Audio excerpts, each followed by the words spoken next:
Isang mapagpalang umaga po sa ating lahat. Unahin namin po ang lahat ng kabayo.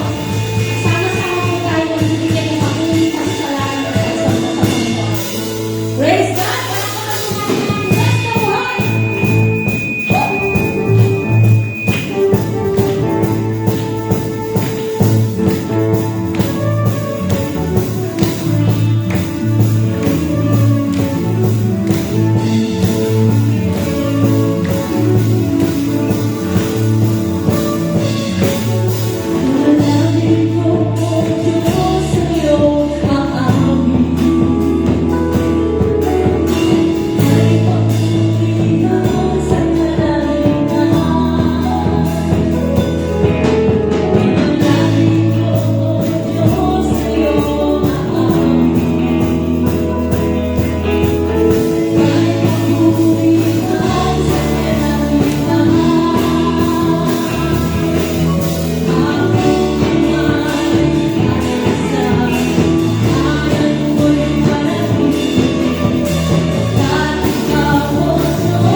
Di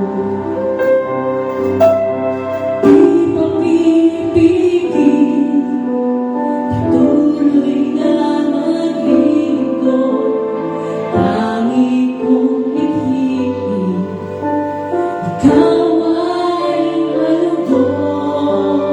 Isa pa, amin ang kanilang mga church sa aking pagsunod. At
ng aming inawit ay ito'y mula sa aming mga puso. Pakinggan mo, Lord, yung tinig ng bawat isa. Nagsabi sa iyo ngayon na mananatili kami at ikaw ang aming gantimpala, Panginoon. Dalangin ko sa umaga na ito, Panginoon, na ikaw ang maghari sa bawat puso ng bawat isa. Ano man ang mga pinagdadaanan namin, patuloy kami maniniwala at mananampalataya na ikaw ang Diyos na makapangyarihan sa lahat, na walang imposible sa iyo, Panginoon. Laging po kami nire-remind, Lord, laging niyo po kami yayakapin sa sitwasyon na nakakaranas kami ng kahinaan, na napapagod kami, nanlulupay-pay kami. Yung gantimpala mo ay patuloy mong ipakita at ipaalala sa bawat isa ng mga anak mo, Panginoon. Salamat po, Ama, sa iyo po yung pinakamataas na papuri, pasasalamat at tanging pagsamba sa tanging pangalan lamang po ng iyong dakilang anak na si Jesus. Ang lahat ay magsabi na Amen.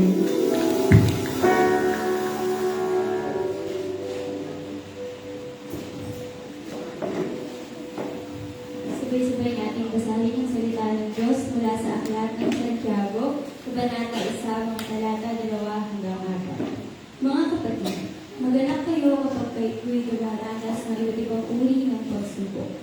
Dapat ninyong malaman na panatag ng ating pananampalataya sa pamamagitan ng mga pagsubok. At dapat kayong magpakatatag hanggang wakas upang kayo'y maging ganap at walang pagkukulang. Pilitin ang pagbabasa ng mga ng salita ng Diyos.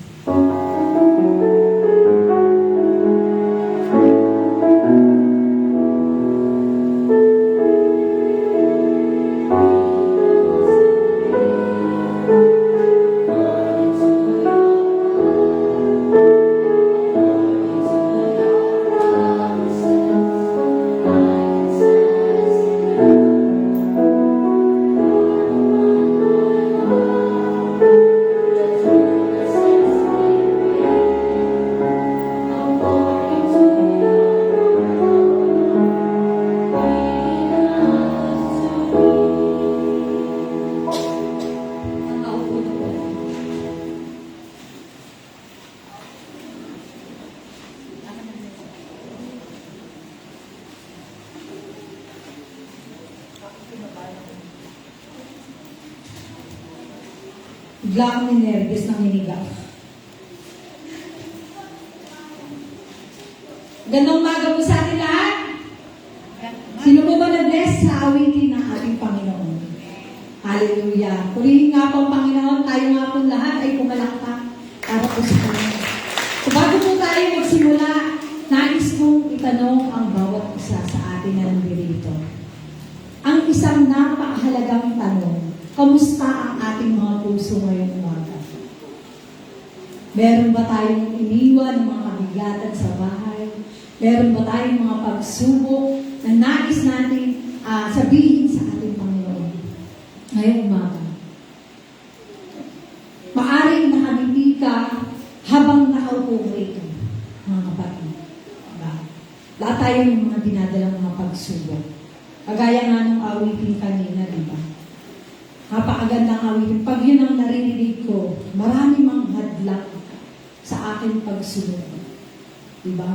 Pero yung kagalakan sa Santiago ay matatagpuan natin. Amen?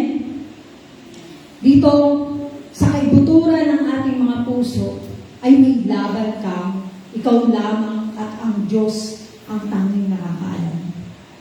Amen? Lahat tayo meron mga pinagdaraan.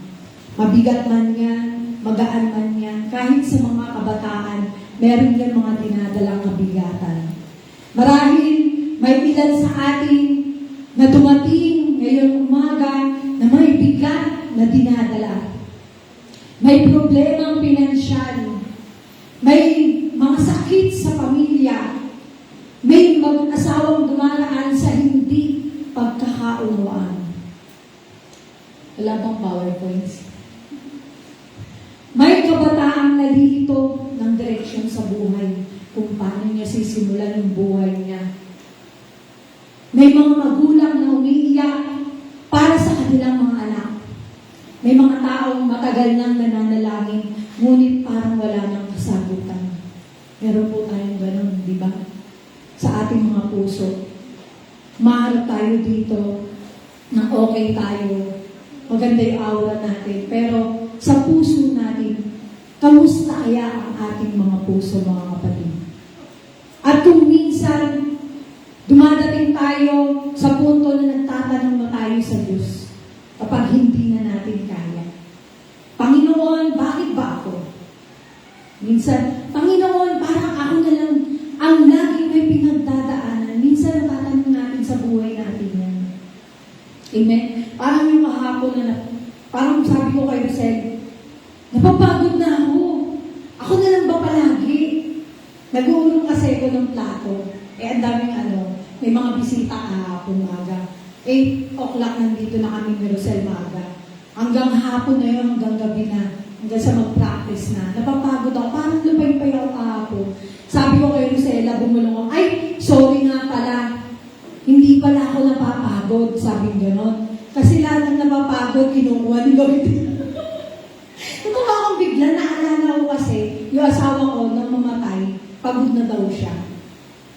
Yung mga ganong eksena, pagod na daw siya. Pero sabi ko, ay, hindi pala ako napapagod. Magpapahinga lang pala ako. Madali pa lang kunin ang mga napapagod. Okay lang yun, tutulog ko lang yung pag-uwi. Sabay tawa-tawa kami. Kaya kahapon, kahit na may apagod yung katawan mo, yung physical, pero nandun yung kagalakan na maglingkod ka sa Panginoon. Amen? Sabi, Panginoon, parang ako na lang palagi yung may pinagdadaanan. Natatanong natin lagi yan sa sarili natin. Panginoon, hanggang kailan ako maghihintay? Mga hindi marunong maghintay, yung sarili nilang suliranin ay sila mismo ang gumagawa ng kaparaanan. Mga kapatid, hindi kasalanan ng umiyak, tandaan yan. Umiyak ka habang nag-worship sa bahay, umiyak ka habang dinatamo mo yung mga awitin ng Panginoon, umiyak ka habang kinakausap mo ang salita ng Panginoon, ang Bible, yakapin mo ang bawat salita ng Panginoon habang pinabasa mo ang Bible. Kung ikaw ay nahihirapan na maghintay, wala pang kasagutan sa mga panalangin natin, matuto tayong maghintay. Umiyak ka, huwag kang mahiya na mag-worship sa loob ng bahay mo, umiyak ka sa loob ng pamilya mo, yung ganyan. Ganyan ang gagawin mo kapag may kabigatan ka. Kahit kumanta ka ng kumanta, bawat mensahe ng ating kanta, mararamdaman mo yung presensya ng ating Panginoon. Sabi nga, hindi kasalanan ang masaktan tayong lahat, mga kapatid. Hindi rin kasalanan ang magtanong sa ating Panginoon. Amen? Ngunit mas mahalaga ang itanong natin sa ating Diyos. Panginoon, ano ang nais mong ituro sa akin sa gitna ng pagsubok na ito? Yan ang ating itanong sa ating Panginoon. Huwag natin siyang huhusgahan sa bawat pagsubok na ating dinaranas ngayon. Kung may kabigatan man tayong dinadala ngayon, kagaya sa Santiago. Diba? Sabi doon, sa lahat ng bagay, sa lahat ng mga pagsubok na ating kinakaharap ngayon, mga kapatid. Sabi nga, katulad ng ginto, paano ba ginagawa ang ginto? Hindi lang yan na napakamahal ng ginto ngayon. Hindi lang yan sa ganda na nakikita na maliit. Biro mo, kapag yun, nilagay sinalab sa apoy, natutunaw, humihiwalay yung ginto, tapos yung marunema, humihiwalay din. Napakagaling talaga ng pagkalinang sa ginto. So mga kapatid, ganun din ang ating pananampalataya ngayon. Hindi tayo pinakikinang ng Diyos sa panahon ng kaginhawaan lamang. Sa panahon ng meron tayo sa buhay. Hindi tayo pinakikinang na ganun lang. Hindi tayo pinakikinang ng Diyos na meron tayong mga negosyo sa buhay. Na nakakatulong ako sa kapwa ko. Kadalasan, sa apoy ng pagsubok niya, inilalabas ang pinakamagandang katangian ng isang Kristiyano, mga kapatid. Sa kawayan ko, kapag may bagyo, mapapansin nyo na may punong nakabali. Pansinin niyo yung malalaki, yung matatayo na puno. Makikita ninyo, putol kagad yan. Pero sa kawayan, anong nangyayari? Yumu-yumu ito. Hindi lumalaban sa hangin. Dahil napakatigas ng kanyang katawan. Nagpapakumbaba ito. At kapag lumipas na ang bagyo, muli itong tumatayo. Amen? Mga kapatid, ang tunay na matatag sa ating buhay ay hindi yung walang problema tayo. Tandaan niyo. Ang tunay na matatag ay yung marunong yumuko sa ating Panginoon. Huwag mo sasabihin na lalaki na, abatin yung yuko ko. Meron ganun pagmamataas na walang Panginoon sa kanilang buhay. Hindi ako mabubuhay dyan pag nagbasa ako ng Bible.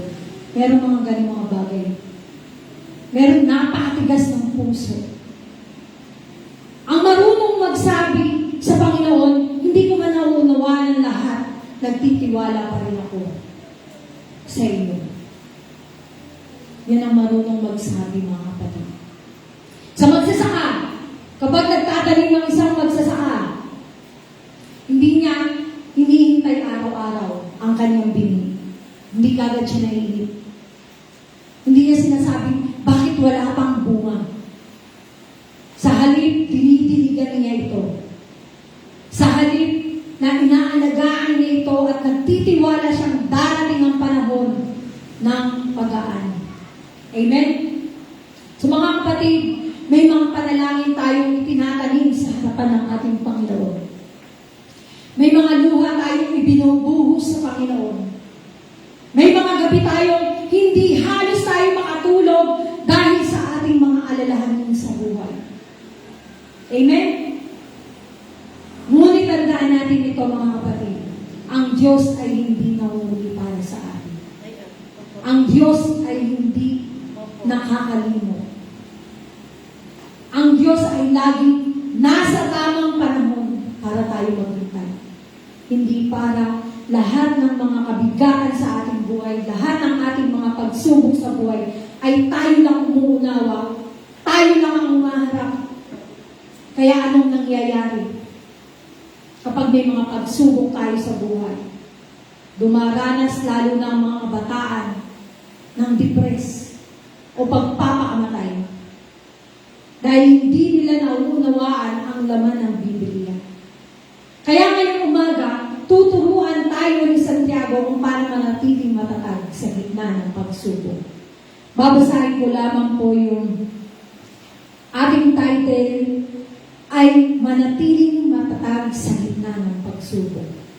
Sa text ng Santiago, chapter 1, verse 2 hanggang 4. Mga kapatid, magala kayo kapag kayo'y dumaranas ng iba't ibang uri ng pagsubok. Diba? Sabi doon, magala. Paano tayo maggagala? Kung lagi na lamang ako may pagsubok, lagi na lamang akong umiiyak, anong gagawin ko? Lagi na lamang akong may sakit. Lagi na lamang may dumaranas sa pamilya ko ng kapighatian. Lagi na lang may nawawala sa buhay. Isipin natin mga kapatid, sabi dito sa Santiago, yung kagalaan ang dapat mamutawi sa ating buhay. Mga kapatid, sa unang pagbasa ng talatang ito, parang nakakahirap sundin, di ba? Minsan, dumarating tayo sa mga pagsubok na magagala ako. May mga problema na nga tayo. Minsan sa mag-asawa ganyan. Nakukuha mo pang tumawa. May mga problema na nga tayo dinadala. May problema ka na nga, papasanin mo palalo. Bakit hindi mo ibigay sa Panginoon yan? Paano ka magagala? Minsan, kapag nawawalan ka ng trabaho, delubyo ang buhay, di ba? Paano ka magagala kung may sakit ang mahal mo sa buhay? Paano ka magagala kung tila may nangyayari sa iyong mga panalangin? Walang nangyayari. Kahit anong luhod mo, kahit anong panalangin. Sabi nga sa una, sabi nga, mga kapatid,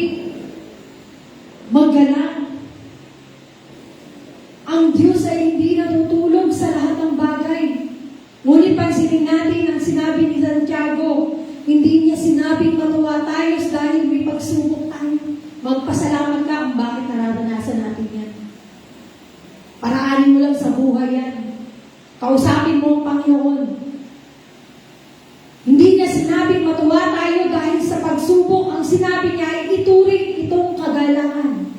Sapagkat alam natin ang ginagawa ng Diyos sa gitna nito.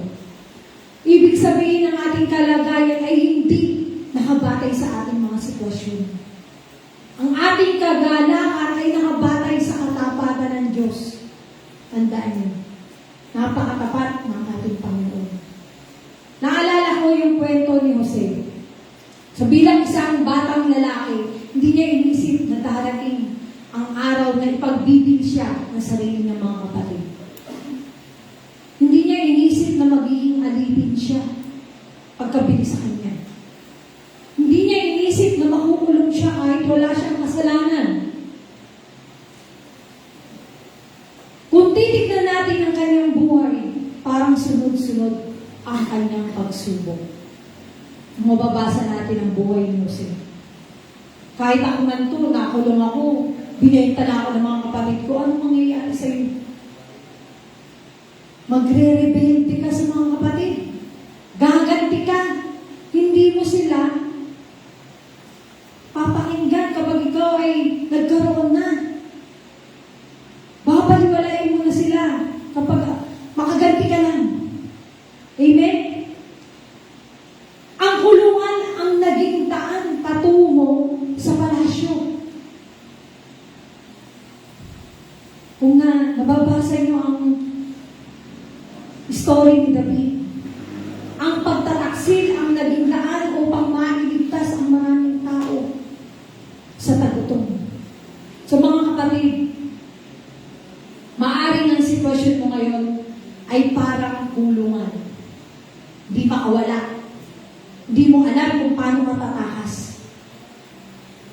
Ngunit kung kasama mo ang Diyos, ang kulungan ay maaari niyang gawing pintuan ng iyong pagpapala.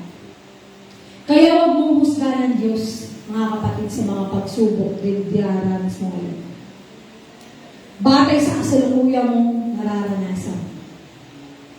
Magtiwala ka sa kanyang plano. Ang Diyos ay hindi pa tapos sa iyong buhay kung bakit ka nabubuhay. Kung bakit kahit wala kang pera, kinabukasan, buhay ka pa rin. Kung bakit may mga problema kayo sa bahay, nalalampasan mo dahil ang Diyos ay sumasa inyo, mga kapatid. Ang tanong, bakit sinabi ni Santiago na magalak tayo sa gitna ng pagsubok? Ang sabi dito, ginamit ng Diyos ang bawat pagsubok o inaccept ng ating Panginoon upang tayo ay lubugin, paglalimin ang ating pananampalataya sa Kanya. Kung paano ka tayo kakapit sa mga sitwasyon na bigat na tayo. At ihanda tayo sa dakilang layunin. Ang ating kagalangan ay nakabatay, hindi sa problema, kundi sa katapatan ng ating Panginoon. Mga kapatid, ngayong linggo, nais kong hamunin ang bawat isa. Sa tuwing may problema kang haharapin, bago ka magreklamo, manalangin ka muna. Amen? Sa mga magulang, manalangin ka kung may kabigatan ka sa loob ng pamilya. Sa mga anak, kung meron kayo suliranin sa paaralan, manalangin ka bago ka humarap sa mga sitwasyon mo na kung ano ang tinuturo sa iyo sa eskwela. So bago ka mawala ng pag-asa, alalahanin mo ang mga pagkakataon, tapat sa iyo ang ating Panginoon.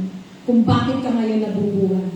Napakaswerte natin dahil tayo ay humaharap, nakikinig sa salita ng ating Panginoon. Sa halip na sabihin, Panginoon, bakit ako? Sabihin mo, Panginoon, salamat dahil naniniwala ako may mabuti kang layunin sa lahat ng ito. Sabi sa Roma chapter 8, verse 28. Nalalaman natin na sa lahat ng bagay ay gumagawa ang Diyos para sa ikabubuti ng mga umiibig sa Kanya, na tinawag ayon sa Kanyang layunin. Tinawag ka ng Panginoon kung bakit ang lahat ng mga pagsubok natin sa buhay ay dinadaanan mo na lang. Binabaliwala mo na lang. Itinatawag mo na lang ang lahat ng mga pagsubok sa atin kung anong meron tayong kabigatan. Amen? Sino dito may mga pagsubok na tinatawa na lang, naglilibang na lang? Maglibang kayo sa salita ng ating Panginoon. Marahil ang iba ay natatawa kung bakit minsan naririnig tayo sa loob ng bahay na nag-worship. Kung bakit para tayong baliw na nagsasalita mag-isa kapag kinakausap mo ang Panginoon sa pagbabasa ng Biblia. Yung bulong ka ng bulong, pero hindi nila alam ang sitwasyon na meron kang Panginoon sa puso mo.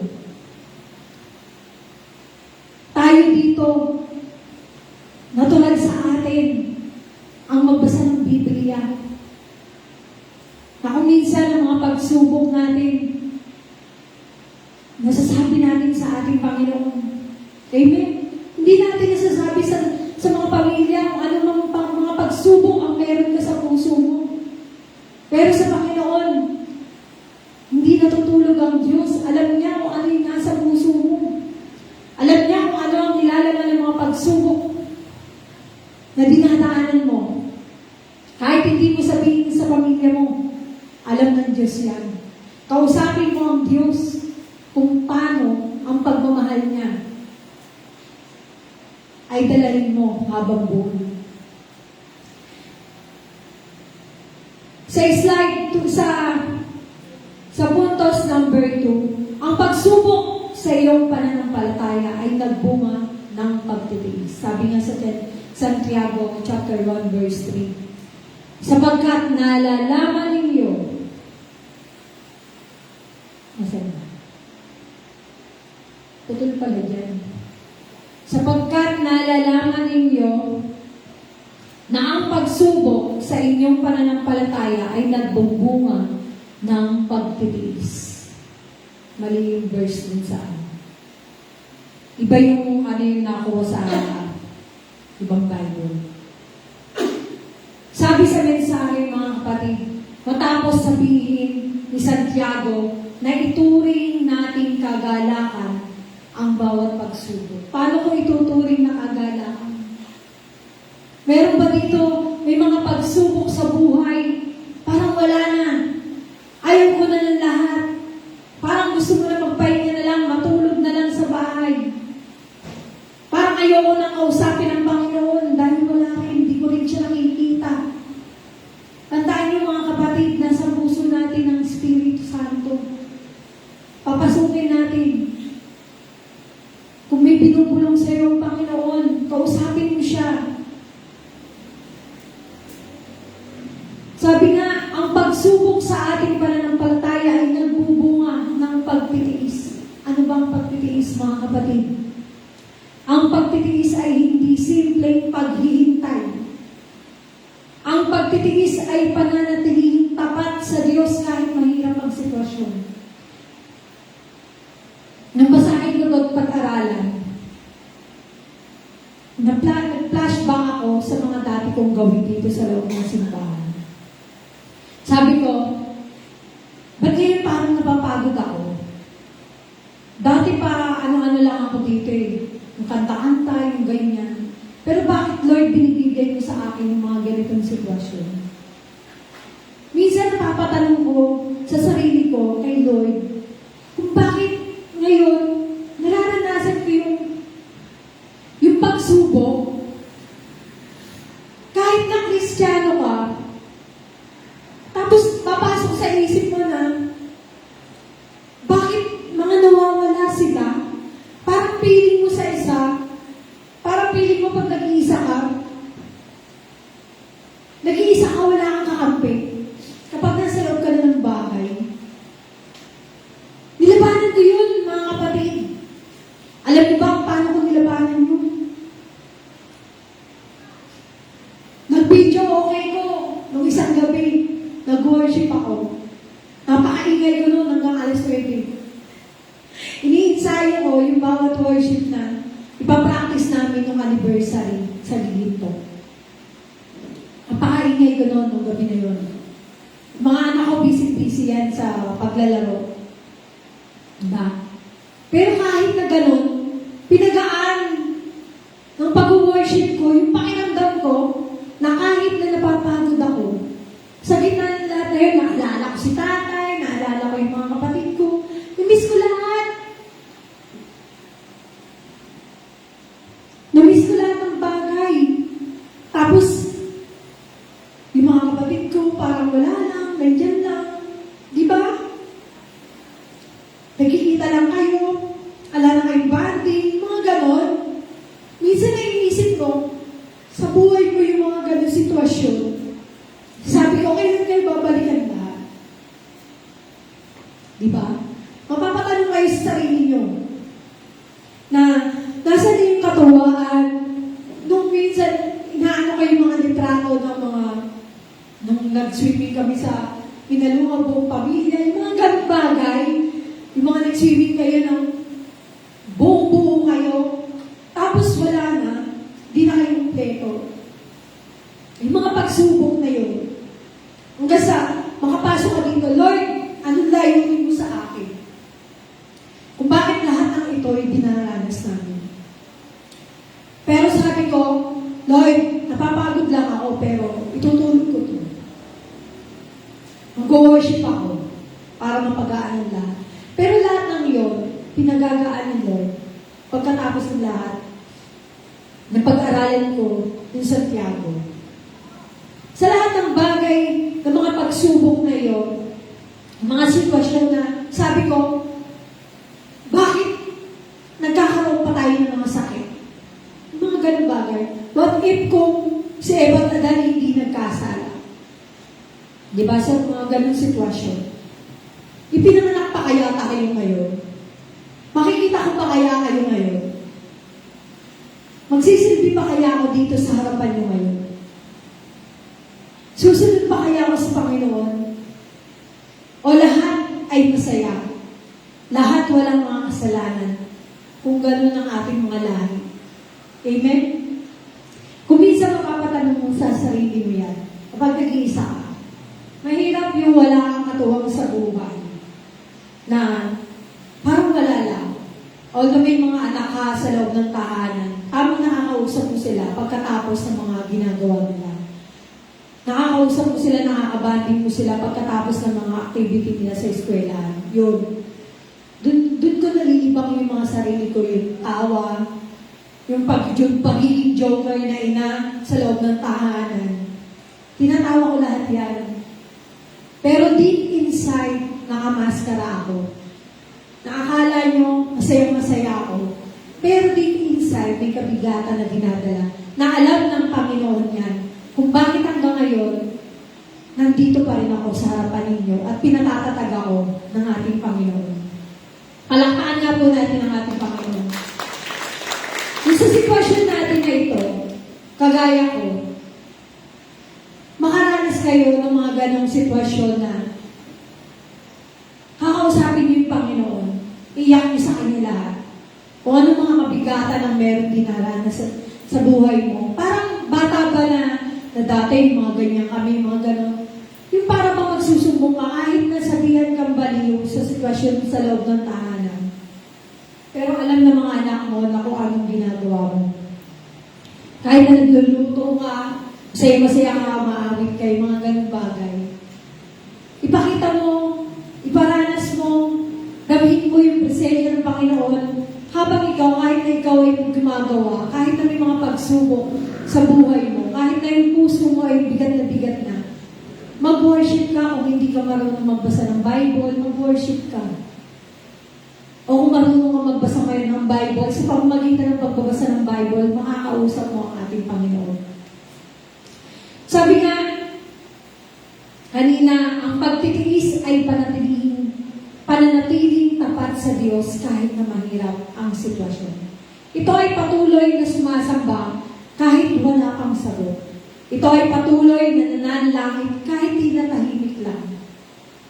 Kahit kahit po imposible sa buhay na kahit manalangin ako, wala rin namang mangyayari, di ba? Sabi nga, ito ay patuloy na nagtitiwala kahit wala pang nakikitang himala. Tandaan yan. Huwag kayong maghintay ng himala. Huwag kayong maghintay na yung mga panalangin mo ay masagot ng ating Panginoon. Maraming mga kapatid ay may makakakulangan ka sa ating Panginoon. Hindi mo isinusurrender ang lahat para sa Kanya. Isipin ninyo ang isang magsasaka na kapag siya ay nagtatanim ng bini, kanina na sinabi ko, siya ay bumabalik kinabukasan upang bukayin ito at tignan kung tumutubo na. Kung araw-araw niya itong bukayin, hindi ito lalago. Sa halip, dinidiligan niya at inaalagaan, katulad ng kanina na sinabi ko, at matiyaga siyang naghihintay. Sana ganun din tayo bilang isang Kristiyano. Marunong tayong maghintay. No? May mga pagsubok na dinaranas tayo sa loob ng pamilya, sa loob ng paaralan, mga kabataan, lalo na sa mga kabataan. No, isa lang ang masasuggest ko sa inyo. Kumapit kayo ng mas matatag sa Panginoon dahil kakailanganin niyo yan.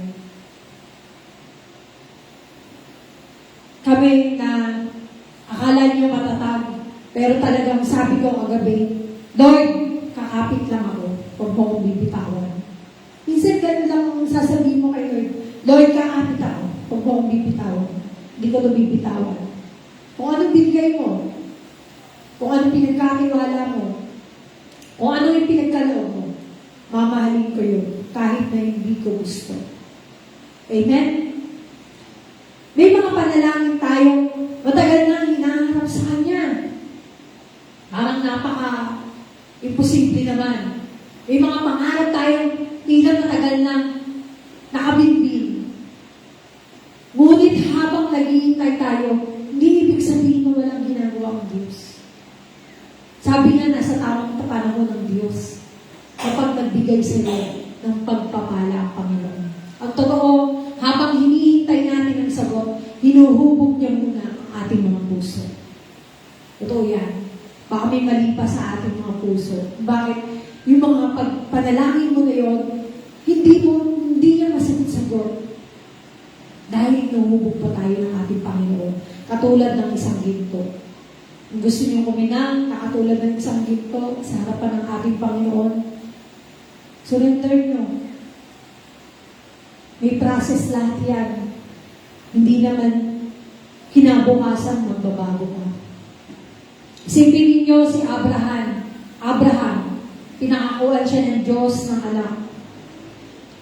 Kung narinig niyo si Abraham. Pero hindi siya nakapaghintay, di ba?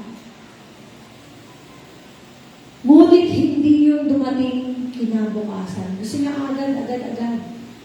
Ang nagkasala doon yung asawa. Diba? Naghintay siya ng maraming taon. Iyo mo, naghihintay siya, wala pa siyang anak. Natutunan niyang magtiwala sa Panginoon. Nagkasala muna siya bago siya maghintay. Isipin din natin si Noe, yung itinuro ko nung nakaraang linggo.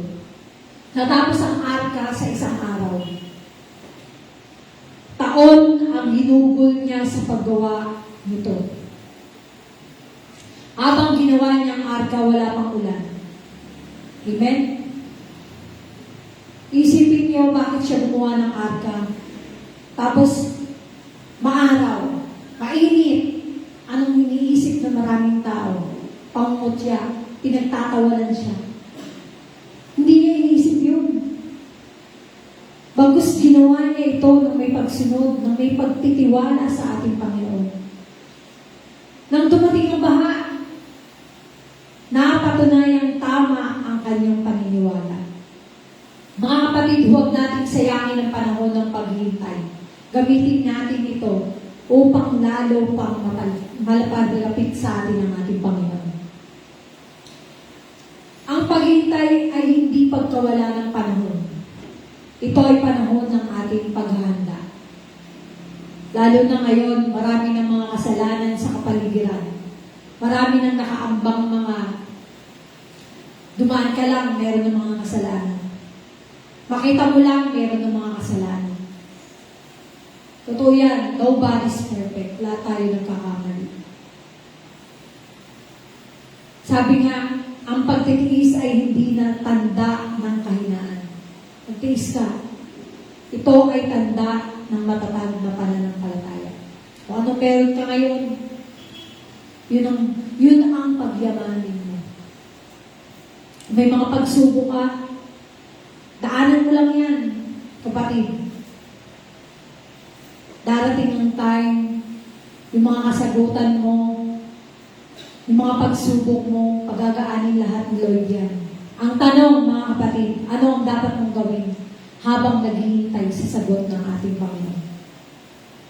Sabi nga, magpatuloy tayo sa panalangin. Magbasa sa kanyang salita, manatiling tapat sa paglilingkod, at huwag mawala ng pag-asa, mga kapatid. Ang Diyos ay kumikilos kahit hindi pa natin nakikita. Ngunit bakit minsan pinatatagal ng Diyos ang kanyang sagot? Sabi nga, hindi lamang ang ating sitwasyon ang kanyang inaayos. Naayos muna tayo. Matutulan tayo maghintay. Mga sitwasyon na Lord, kailan ako yayaman? Lord, kailan ako magkakatrabaho? Lord, kailan mawawala ang lahat ng karamdaman na meron ako ngayon? Matuto ka lang maghintay. Dahil hinuhubog din niya ang ating karakter upang maging handa tayo sa kanyang pagpapala. Tandaan niyo yan. Hinuhubog niya ang ating karakter. Unti-unti lang yan. Marahil, sasabihin mo lang, kinabukasan, hindi na ako gagawa ng ganyan, pero maya-maya, andyan na naman ang mga pagkakasala. Sinusubukan ka ng Panginoon sa mga pagsubok na meron ka ngayon, mga kapatid. Mga kapatid, kung ikaw ay nasa panahon ng paghintay, huwag kang susuko. Kung hindi pa dumarating ang sagot sa iyong panalangin, huwag mong isipin na kalimutan ka ng ating Panginoon. Huwag kang mawala ng pag-asa. Huwag kang maging matamlay. Huwag mo sasabihin na, hindi mo na mag-church. Magpapahinga muna. Minsan isipin natin, ang Diyos ay hindi natutulog sa ating lahat. Ang Diyos sa bawat sitwasyon na meron tayo sa buhay, ang Diyos ang tanging nakakaalam niya kung paano pagagaanin ang lahat. Magpatuloy kang manalangin, magpatuloy kang sumamba, kahit na nahihirapan ka. Magpatuloy kang maglingkod. Magpatuloy kang magtiwala dahil darating ang panahon. Darating ang tamang Diyos. Ang tamang panahon ng Diyos. At kapag dumating yun, maunawaan mo kung bakit kailangan mong maghintay. Amen? Sa mga kabataan, alam ko mga naiinip na yan. Diba? Sa mga sitwasyon na meron ka. Pero sabi nga, matuto kang maghintay. Sabi sa supporting verse, Hebrew chapter 10, verse 36, kailangan nyo ang pagtitiis. Sino po ba dito yung may mga pagsubok pero nagtitiis na siya lamang ang nakakaalam at ang Panginoon? Amen? Lahat tayo meron ganun. Sabi nga, ang pagtitiis upang pagkatapos niyong gawin ang kalooban ng Diyos ay matanggap niyo ang kanyang ipinangako. Magtiis tayo kahit na wala kang posible. Kahit na wala kayong hinahanap na kapalit. Dahil darating yung time na mararanasan niyo yung kabutihan ng ating Panginoon. Kung bakit binibigyan tayo o ina-accept ng Panginoon ng bawat pagsubok na meron tayo sa ating buhay ngayon.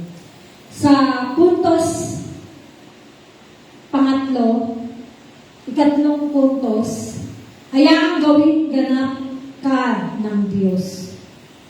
Sabi nga sa Santiago, chapter verse 4, at hayaan niyong ganap ang gawa ng pagtitiis upang kayo'y maging ganap at walang kakulangan.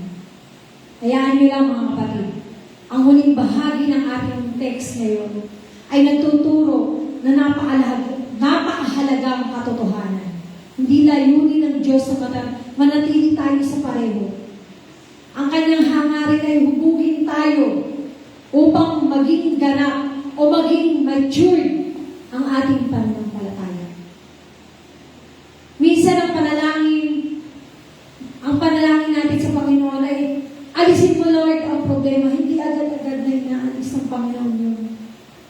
Hindi ka agad ibibigay yan. Merong perfect timing ang ating Panginoon kung paano niya ibibigay ang lahat ng mga kasagutan natin sa ating mga panalangin. Anak, gamitin natin ang problema ito upang baguhin ang iyong puso, sabi ng ating Panginoon. Tulad ng isang magpapalayok na humuhubog sa putik. Kailangan mo na niyang itong masahin. Pisilin at ilagay sa apoy. Bakit? Kung wala itong proseso, kailangan may process ang lahat ng mga bagay. Huwag ka agad instant na lahat ng mga pagsubok mo kinabukasan ay wala na. Ganon din ang palayok. May mga proseso, madaling mababasag ang sisidlang kung wala itong mga proseso. Ano ba yung mga nilalagyan, ang mga ingredient ng mga palayok? Diba? Ganyan din ang ating buhay, mga kapatid. May mga pagkakataong inaalis ng Diyos ang ating mga pagmamataas. Ang ating pagmamadali, ang ating pagdududa, at ang ating pag-asa sa sarili.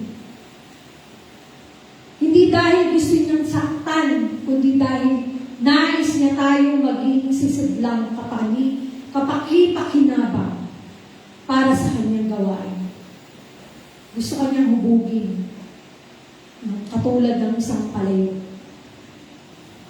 Kapag natapos ng proseso, mas magiging mapagpakumbaba tayo, katulad ng isang kawayan. Diba? Mas magiging matatag ang ating pananampalataya.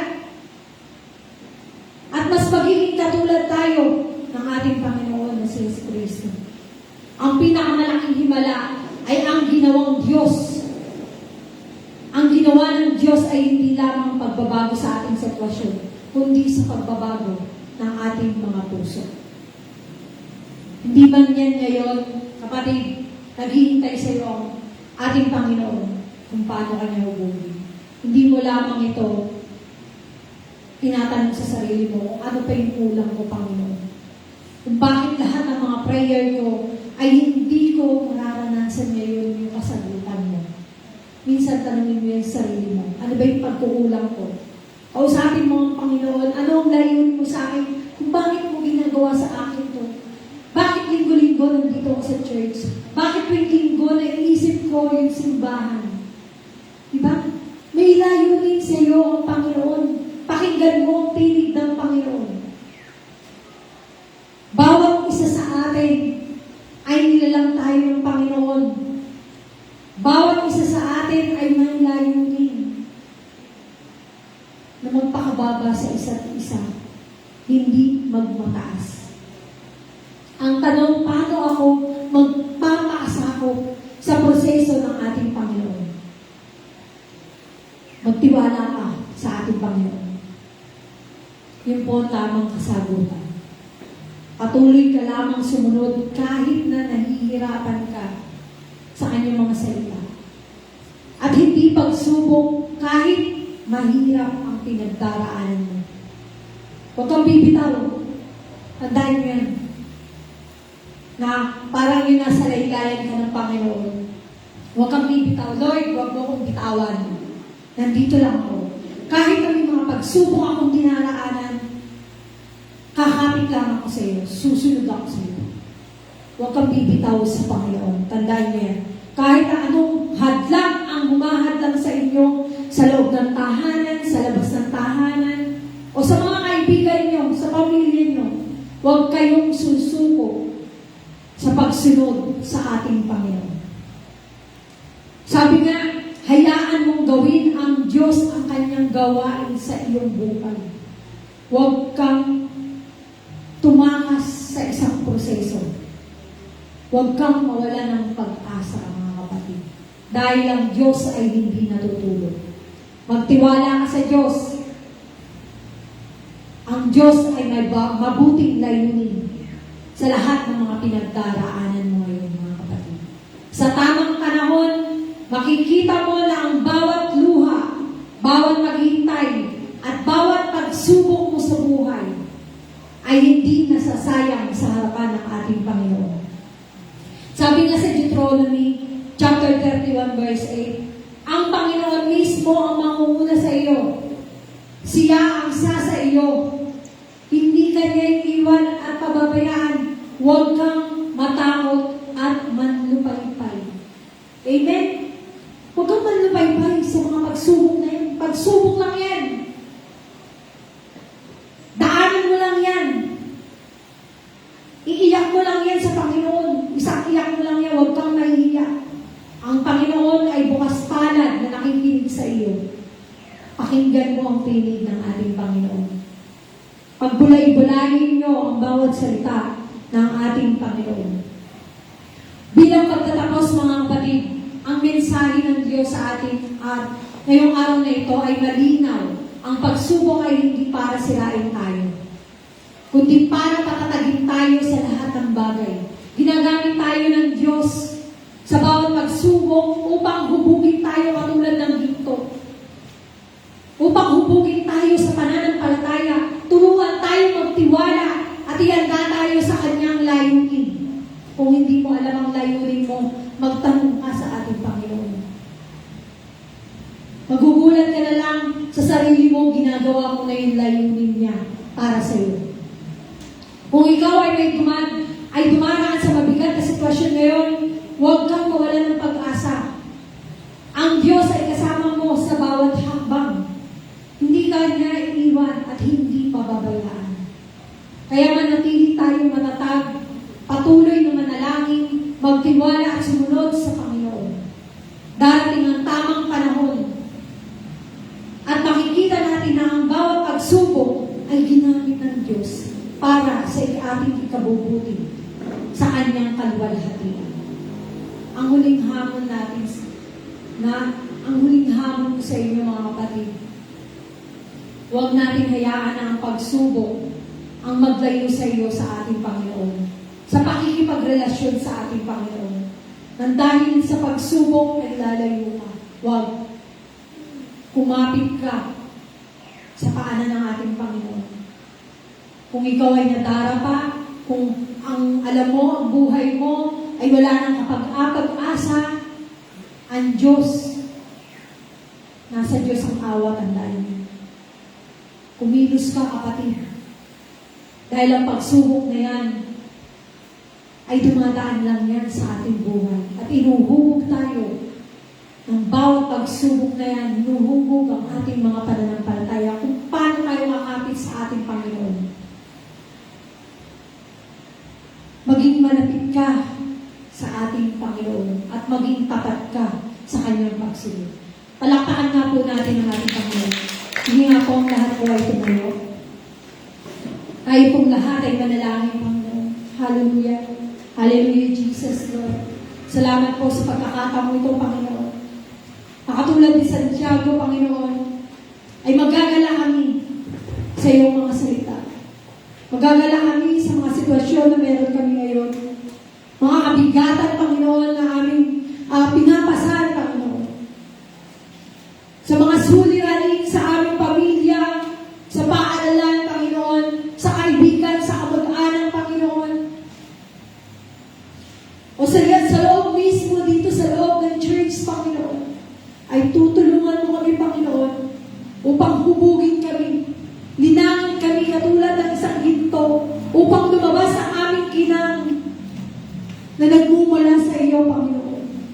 Tulungan mo kami magpakalalim pa sa iyo, Panginoon, kung paano sundin ang bawat salita mo, Panginoon. Turuan mo kami, bigyan mo kami ng knowledge at wisdom sa lahat ng bagay, sa lahat ng kinakaharap namin mga pagkakamali, sa lahat ng kinakaharap namin mga sakit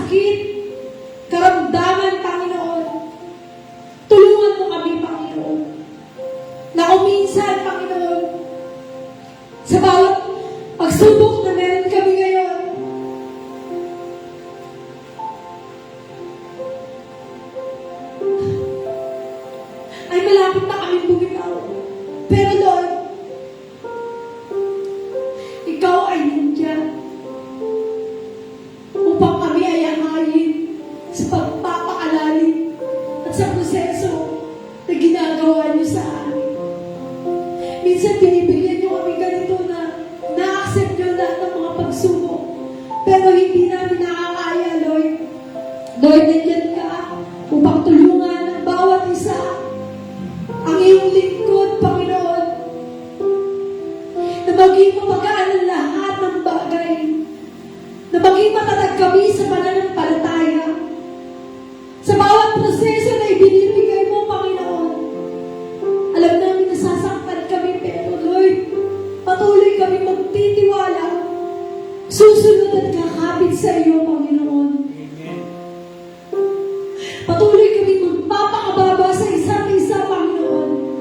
Lord, daluyan mo kami ng Santo Espiritu, Panginoon. Daluyan mo kami ng Espiritu, Panginoon.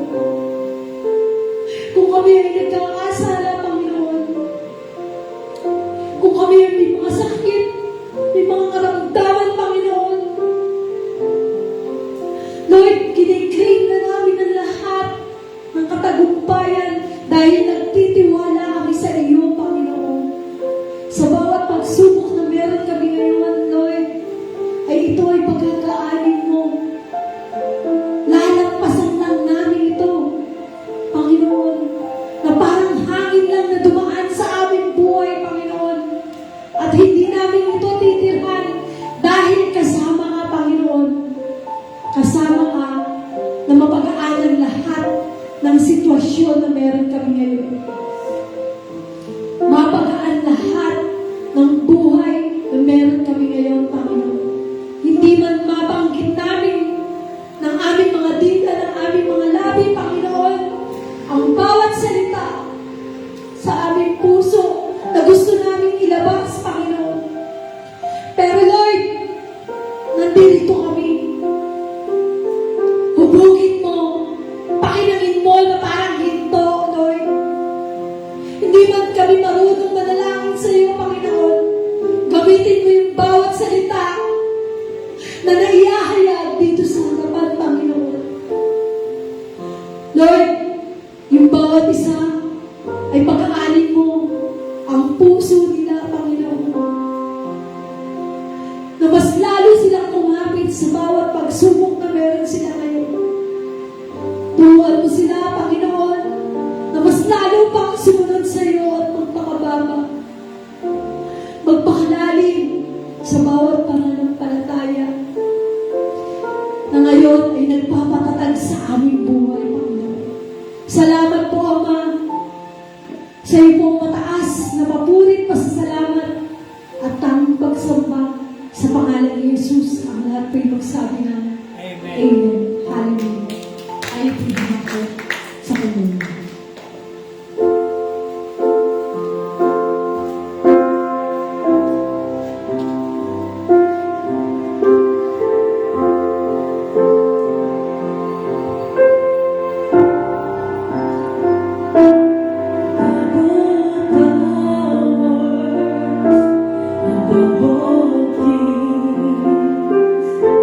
Above all nature and all created.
natin ang ating mga tinapay. Sapagkat ito ang turo na tinanggap ko mula sa Panginoon at ibinigay ko naman sa inyo noong gabing siya'y pinagkanulo. Ang Panginoong Jesus ay dumampot ng tinapay, nagpasalamat at pinagpira-piraso ito at sinabi ito, ito ang aking katawan na inihahandog para sa inyo. Gawin ninyo ito bilang pag-aalala sa akin. Basahin po natin ang sabay-sabay ang ating mission vision statement. The Jesus Reigns Ministries is a caring church committed to bring people towards a right and fruitful relationship with God, to model a church where Jesus is ahead and the members are disciples, to help transform and communities to Catholic love of God, economics, efficiency, as individual righteousness. Itaas po natin ang ating mga tinapay at tayo manalangin. Ama naming nasa langit, taos puso kami nagpapasalamat sa tinapay na ito na sumasagisag sa katawan ng aming Panginoong Yesus na kusang loob na inihandog para sa amin. Sa aming pagtanggap nito, Panginoon, naalala namin ang kanyang dakilang pag-ibig, ang pagtitiis niya sa krus, at ang kanyang kabutihang walang hanggan. Salamat sa biyaya at kaligtasan at kapatawaran na aming tinanggap dahil sa kanyang sakripisyo. Linisin mo po ang aming puso at patuloy na tanggapin namin ito na may tunay na pananampalataya, pasasalamat at pagpapakumbaba sa pangalan ni Jesus. Amen. Maaari na pong kanin sa bisa.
Tuwing iinumin ninyo ito, gawin niyo ito bilang pag-aalala sa akin. Sapagkat tuwing kakain kayo ng tinapay na ito at iinom sa kopang ito, ipinapahayag ninyo ang kamatayan ng Panginoon hanggang siya'y dumating. Awitin po natin ang Pledge of Allegiance.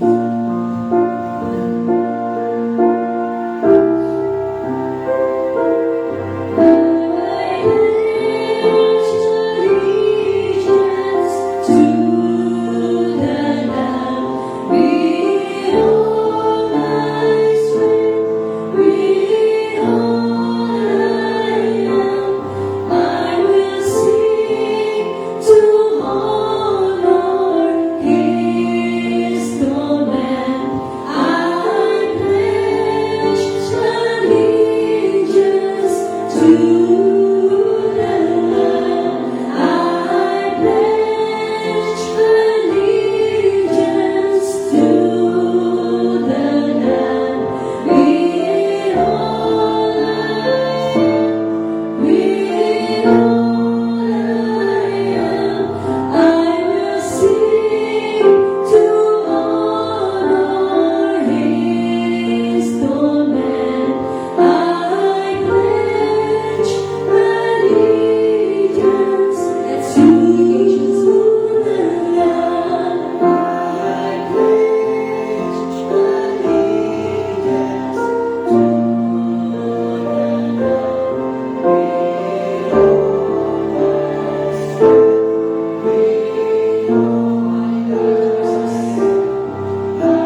salamat po sa sarong ito na sumasagisag sa iyong banal at mahal na dugo na nabuhos para sa kapatawaran ng aming mga kasalanan at sa aming kaligtasan. Sa bawat pag-inom namin, inaalala namin ang iyong walang kapantay na pag-ibig at ang sakripisyong ginawa mo sa krus upang kami mailigtas at mabigyan ng bagong buhay. Puspusin mo po kami ng iyong presensya. Linisin ang aming mga puso at patatagin ang aming pananampalataya sa iyo. Tulungan mo kami mamuhay ng may kabanalan at pasasalamat sa pangalan ni Jesus. Sabay-sabay po natin inumin ang Diyos.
Pag-ibig at pagsunod sa iyo.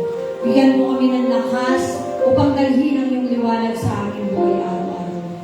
Sa pangalan ni Jesus, ang lahat po ay magsabi. Amen. Lahat po ay maaari na bumawa.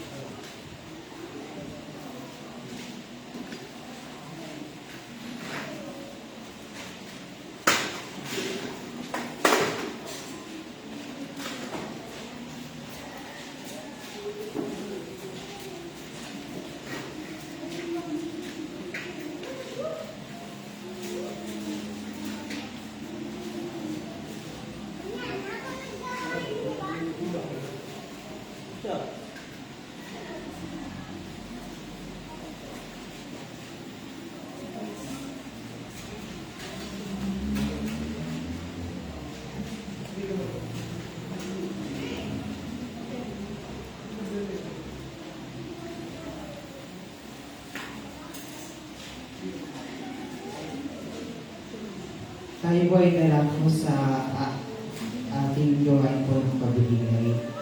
Tayo lahat ay manalangin. Aming Ama na dakila sa lahat, tunay po na ikaw ay mabuti.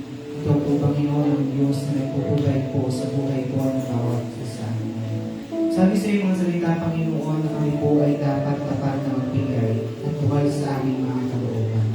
Dalangin ko po, Ama, na ang bawat isa po sa amin na magiging bahagi, Panginoon, ng gawa nito, ay maibigay po namin bukas sa aming mga kalooban at hindi po kami nag-aalinlangan na maibigay po sa inyo ang karapat-dapat na paglilingkod at pagsunod ng Panginoon. Dalangin ko po sa aming mga kapatiran na magbibigay, Panginoon, at sa mga hindi. Alam ko po, Panginoon, na alam nyo yung puso ng bawat isa. Dalangin ko po na kayo po yung magbabalik ito sa kanila ng sisig, hindi kayo maapaw, at hindi niyo po hahayaan na pagkukulangin ang kanilang mga pagkainan.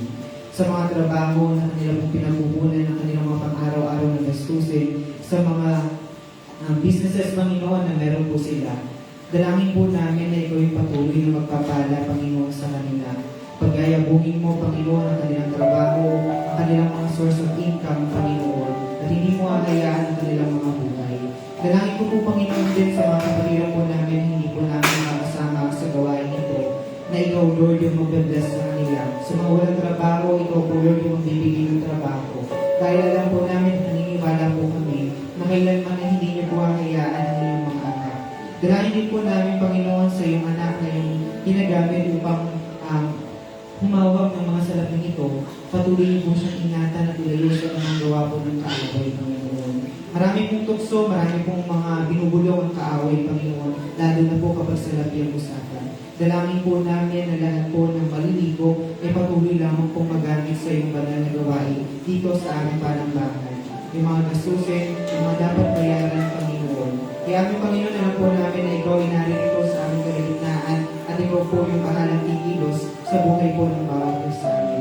Maraming pong salamat, Panginoon, sa iyo po ang papuri. Kung sa ba't maniniwala, ito po ang aming panalangin sa pangalan po ng aming Panginoon Jesus. Ang lahat po ay magsabi namin. Amen.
'Cause all I want is all you want. Will you leave me again?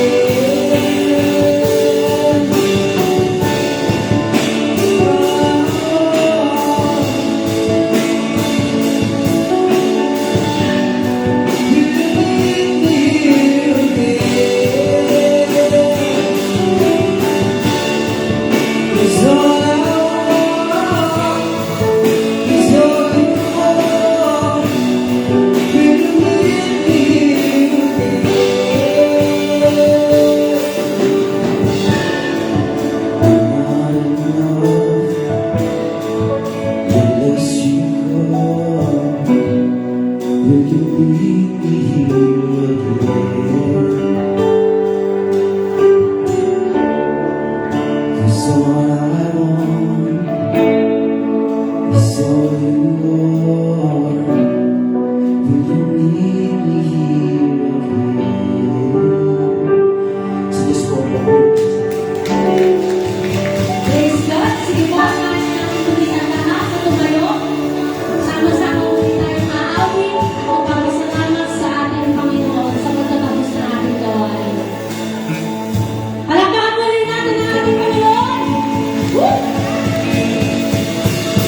Praise God. Ayan, meron lamang po tayong mga ilang reminders at announcement. Ang ating prayer meeting ay diretso pa rin po. Ginagawa natin ito every Thursday ng alas 4 po ng hapon. Ang lahat po ay inaanyayahan na makibahagi po sa ating pananalangin para sa ating bansa, sa ating pamilya,